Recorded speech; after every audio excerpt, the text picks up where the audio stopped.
Hi friends, welcome back to nine of pharmacy.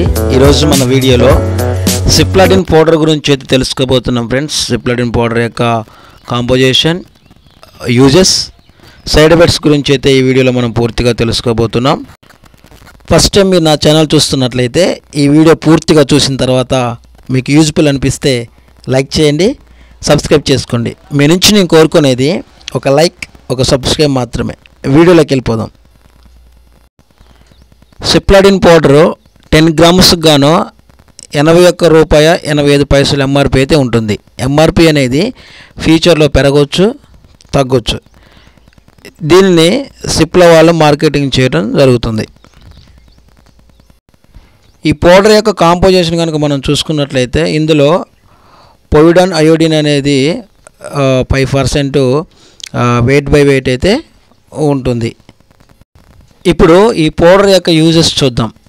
ఈ పౌడర్ని గాయాలకి, కట్స్కి అంటే తెగిన గాయాలకి, లోతుగా తెగిన గాయాలకి, అదేవిధంగా మైనర్ ఇంజురీస్, అదేవిధంగా మేజర్ ఇంజురీస్ అంటే బైక్ స్కిడ్ అయినప్పుడు రాసుకుపోవటం, గీసుకుపోవటం, లేకపోతే బాగా దెబ్బలు తగలటం లాంటి పరిస్థితుల్లో కూడా ఈ యొక్క పౌడర్ని ఉపయోగిస్తారు. అదేవిధంగా సర్జరీ చేసిన తర్వాత ఆ కుట్లు అనేవి మానకుండా ఉంటాయి. అలాంటి సందర్భంలో ఈ పౌడర్ని ఉపయోగించినప్పుడు చాలా బాగా పనిచేస్తుంది. కొంతమంది దీన్ని కుట్లు పౌడర్ అని కూడా అంటూ ఉంటారు.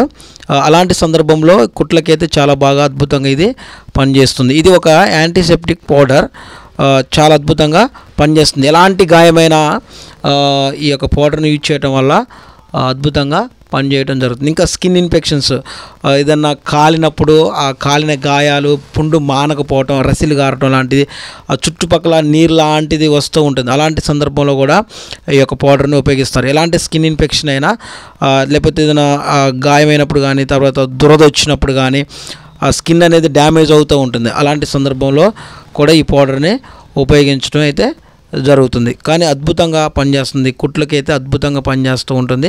ఎలాంటి కుట్లు మానకపోయినటువంటి ఆ యొక్క కుట్లని ఈ పౌడర్ని ఉపయోగించడం ద్వారా మంచిగా పనిచేస్తూ ఉంటుంది. చాలామంది ఇందాక మనం చెప్పుకున్నప్పుడు కుట్ల పౌడర్ అని కూడా పిలుస్తూ ఉంటారు. ఇప్పుడు ఈ పౌడర్ యొక్క సైడ్ ఎఫెక్ట్స్ చూద్దాం. సైడ్ ఎఫెక్ట్స్ అనేవి పెద్దగా ఏమి ఉండవండి. ఏదైనా ఉంటే మరి రేరుగా ఉంటాయి. ఏంటి దాన్ని మనం కనుక చూస్తున్నట్లయితే చర్మం అనేది దురద రావటం, మంట పుట్టడం లాంటిది అయితే జరిగిద్ది. అలా ఉన్నప్పుడు పౌడర్ని ఉపయోగించడం ఆఫ్ చేసి దగ్గరలో ఉన్నటువంటి డాక్టర్ని కానీ, ఫార్మసిస్ట్ని కానీ కలిసినట్లయితే ఎటువంటి ప్రాబ్లం అనేది అయితే ఉండదు. ఇదండి సిప్లాడిన్ పౌడర్ యొక్క పూర్తి వివరణ. ఈ వీడియో కనుక మీకు యూజ్ఫుల్ అనిపిస్తే లైక్ చేయండి, సబ్స్క్రైబ్ చేసుకోండి. మీ నుంచి నేను కోరుకునేది ఒక లైక్, ఒక సబ్స్క్రైబ్ మాత్రమే. మీ ఆరోగ్యం బాగుండాలని కోరుకునే మీ Veerababu. Thank you for watching.